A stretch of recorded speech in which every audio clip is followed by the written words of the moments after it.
என்னை விட எத்தனை பேர் தகுதியாக இருந்தும் என்ன மட்டும் கிருபை என்று உயர்த்தி வைத்ததே.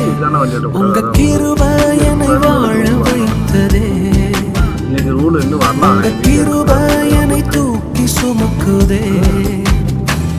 உங்க கிருபை என்னை வாழ வைத்ததே. உங்க கிருபை என்னை பாட வைத்ததே.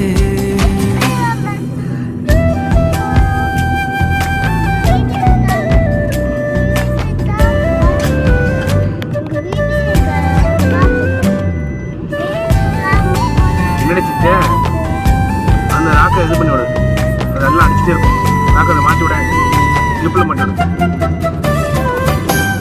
பயனற்ற நிலத்தை போல மறக்கப்பட்டவனா, அறுவடை காணாமல் தனிந்து போன